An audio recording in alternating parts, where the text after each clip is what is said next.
எல்லாரும் நல்லா இருக்கீங்களா? இந்த சமையல் சேனல் வழியா உங்க எல்லாரையும் சந்திக்கிறதுல மிக்க மகிழ்ச்சிங்க. சிம்பிளான சமையல் எக்ஸலண்ட்டான டேஸ்ட்ல வரணும்னா நம்ம சேனலை தொடர்ந்து பாருங்க. உங்களோட கருத்துக்களை கமெண்ட் செக்ஷன்ல போஸ்ட் பண்ண மறக்காதீங்க. வாங்க கிச்சனுக்கு போகலாம். சுவையா ஆரோக்கியமா சமைக்கலாம். இப்போ நம்ம பார்க்க போகிறது ஒரு சிக்கன் பெப்பர் மசாலா தாங்க. ரொம்ப ஈஸியாக அதே சமயத்தில் ரொம்ப டேஸ்டியாக செய்யலாம்.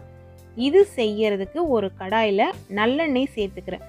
பொதுவாக சிக்கன் சமைக்கும் பொழுது நீங்கள் நல்லெண்ணெய் சேர்த்து சமைச்சிங்கன்னா அது உடம்புக்கு ரொம்பவும் நல்லது. டேஸ்ட்டு ரொம்ப சூப்பராக இருக்கும்.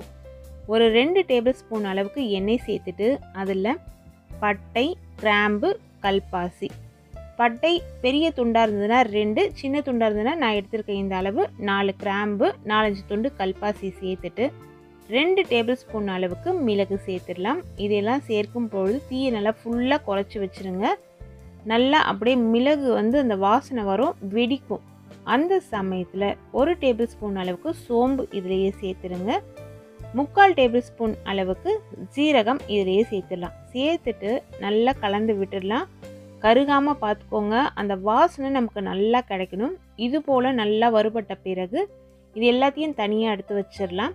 அதே கடாயில் இன்னும் 1 டேபிள் ஸ்பூன் அளவுக்கு எண்ணெய் சேர்த்துட்டு ஒரு பெரிய சைஸில் இருக்க பூண்டு தோலெல்லாம் உரித்து அந்த பூண்டு பற்களை இதில் சேர்த்துட்டு 1 இன்ச்சு நீளமுள்ள இஞ்சி தோலெல்லாம் எடுத்து இது போல் ரஃப்பாக கட் பண்ணி எடுத்து சேர்த்து வதக்கிடலாம். ஓரளவு இது போல் வதங்கின பிறகு இதில் மீடியம் சைஸு வெங்காயம் இது போல் ரஃப்பாக கட் பண்ணி எடுத்து சேர்த்துக்கோங்க. உங்களுக்கு கிரேவி நிறைய வேணும் அப்படின்னு நீங்கள் நினச்சிங்கன்னா மிளகு கூடுதலாக சேர்த்துக்கலாம். அதே போல் வெங்காயம் கூடுதலாக சேர்த்துக்கோங்க. இந்த அளவு வெங்காயம் வதங்கின பிறகு தக்காளி சேர்த்துக்கலாம். தக்காளி ஒரு மீடியம் சைஸ் தக்காளி, நல்லா பழுத்த தக்காளியாக இருக்கட்டும். இது போல் கட் பண்ணி எடுத்து சேர்த்துட்டு நல்லா கலந்து விடலாம். மிதமான தீயில வச்சு கலந்து விடணும். இதனோட பச்சை வாசனையும் போகணும். அதே சமயத்தில் நம்ம சேர்த்த பொருட்கள் வெந்தும் இருக்கணும். இப்போ ஒரு பிளேட்டில் மாற்றி இதை நல்லா ஆற வச்சிடலாம். ஆறின பிறகு அரைக்க போகிறோம். இப்போது மிக்ஸி ஜாரில் ஏற்கனவே வறுத்த பொருளை சேர்த்து இது போல் பவுடரை அரைச்சிட்டு அதில் கொஞ்சமாக தண்ணி சேர்த்துக்கலாம். தண்ணி சேர்த்துட்டு நல்லா நைஸ் பேஸ்ட்டாக அரைச்சிக்கோங்க. நல்லா அரைப்பட்ட பிறகு அதில் வதக்கி வச்சுருக்க வெங்காயம், தக்காளி, இஞ்சி, பூண்டு இது எல்லாத்தையும் சேர்த்துடலாம். ஃபஸ்ட்டே எல்லாத்தையும் ஒன்றா சேர்த்து அரைக்க வேணாம். அந்த மசாலா பொருட்கள் மட்டும் நல்லா அரைப்பட்ட பிறகு அதுக்கப்புறம் இதை சேர்த்துட்டு இது போல் ஒரு ஃபைன் பேஸ்ட்டாக அரைச்சிக்கோங்க. தண்ணி நிறைய சேர்க்க வேணாம். இது போல் ஒரு பதத்தில் இருந்ததுனாலே போதும். இப்போ நமக்கு மசாலா ரெடி ஆயிடுச்சு. அடிகனமான ஒரு பாத்திரம் வச்சுட்டு அதில் 4 டேபிள் ஸ்பூன் அளவுக்கு நல்லெண்ணெய் சேர்த்துக்கலாம். திரும்பவும் கல்பாசி இது போல் ஒரு 2-3 துண்டுகள் இதில் சேர்த்துக்கோங்க. சேர்த்துட்டு 1 இனுக்கு கருவேப்பிலையை உருவி எடுத்து சேர்த்துக்கலாம். கருவேப்பிலை நல்லா பொரிஞ்சு வரட்டும். இது சிக்கன் ரெசிபி அப்படிங்கிறதுனால இதில் இந்த கல்பாசி சேர்த்திங்கன்னா நம்மளோட உடம்புக்கும் நல்லது. சிக்கனோட அந்த வாசனையும் நமக்கு நிறைய தெரியாது. 1/2 கிலோ அளவுள்ள சிக்கன் நல்லா வாஷ் பண்ணி எடுத்து இதில் சேர்த்துடலாம். சேர்த்துட்டு இந்த எண்ணெயிலேயே கொஞ்சம் நல்லா கலந்து விட்டுடலாம். தீயை குறைச்சி வச்சுருங்க. நல்லா எண்ணெயில் சுருங்கட்டும் இந்த சிக்கன். இது போல் சுருங்கின பிறகு இந்த ரெசிபிக்கு தேவையான அளவு உப்பு 1/2 டேபிள் ஸ்பூன் அளவுக்கு சேர்த்துடலாம். சேர்த்த பிறகு மஞ்சள் பொடி 1/2 டேபிள் ஸ்பூன் அளவுக்கு சேர்க்கணும்.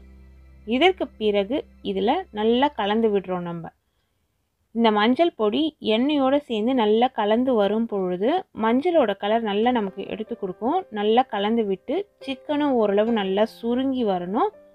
உப்பு உங்களோட டேஸ்ட்டுக்கு ஏற்றாற் போல் நீங்கள் பார்த்து போட்டுக்கோங்க. நான் இதில் ஒரு 1/2 டேபிள் ஸ்பூன் அளவு சேர்த்துருக்கேன்.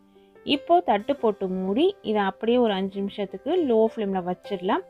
சிக்கன் அப்படியே அந்த சூட்லேயே பார்த்திங்கன்னா இந்த அளவு தண்ணி விட்டுருக்கும். தண்ணி நம்ம எக்ஸ்ட்ரா சேர்க்கணும் அப்படிங்கிற அவசியமே இல்லை. தண்ணி நிறைய சேர்த்துட்டிங்கன்னா ரொம்ப லிக்விடாக மாறிடும். கிரேவி நல்லா திக்காக இருக்காது. அதனால தான் இப்போ சிக்கன் நல்லா அந்த பச்சை வாசனைலாம் போயிடுச்சு. இந்த சமயத்தில் நம்ம அரைச்சி வச்சுருக்க விழுதை எடுத்து இதில் சேர்த்துட்டு மிக்ஸி ஜாரில் கொஞ்சமாக தண்ணி சேர்த்து அதையும் எடுத்து இதிலேயே சேர்த்து நல்லா கலந்து விட்டுடலாம். உப்போட டேஸ்ட்டு இந்த சமயத்தில் பார்த்துக்கோங்க. காரம் கூட நீங்கள் டேஸ்ட்டு பார்க்குறதா இருந்தால் பார்த்துட்டு காரம் குறைவாக இருந்ததுன்னா உங்ககிட்ட தனியாக நீங்கள் மிளகுத்தூள் அரைச்சி வச்சுருந்தீங்கன்னா அதை கூட சேர்த்துக்கலாம். ஒன்றும் பிரச்சனை இல்லை. இப்போ தட்டு போட்டு மூடி மீடியம் ஃப்ளேமில் வச்சு நல்லா வேக விடலாம். இது போல் நல்லா கொதித்து நல்லா வெந்து வரணும்.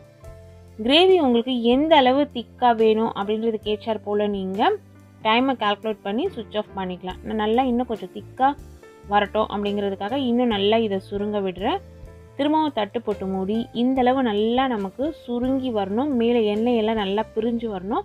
எண்ணெய் இது போல் நல்லா மேலே பிரிஞ்சு வந்த பிறகு இதில் ஒரு கைப்பிடி அளவு கொத்தமல்லி இலைகள் நல்லா பொடியாக கட் பண்ணி எடுத்து சேர்த்துக்கோங்க. கொத்தமல்லி இலைகள் சேர்த்துட்டு ஒரு முறை கலந்து விட்டுட்டு ஸ்டவ்வை சுவிட்ச் ஆஃப் பண்ணிடலாம்.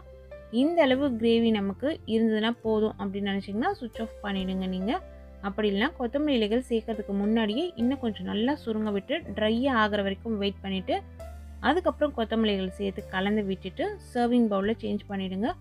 ரொம்ப டேஸ்டியான ஹோம் ஸ்டைலில் செய்யக்கூடிய ஒரு பெப்பர் சிக்கன் மசாலா ரெசிபி தான் இது. இந்த ரெசிபி சாதத்துக்கு மட்டும் இல்லாமல் இட்லி, தோசை, பூரி, சப்பாத்தி இப்படி டிஃபன் ஐட்டத்துக்கும் ரொம்ப டேஸ்டியாக இருக்கும். இதே அளவுகளோட இதே பக்குவத்தில் நீங்களும் உங்கள் வீட்டில் ட்ரை பண்ணி பாருங்கள். ஒரு ஈஸியான டேஸ்டியான chicken pepper masala recipe. Thank you friends.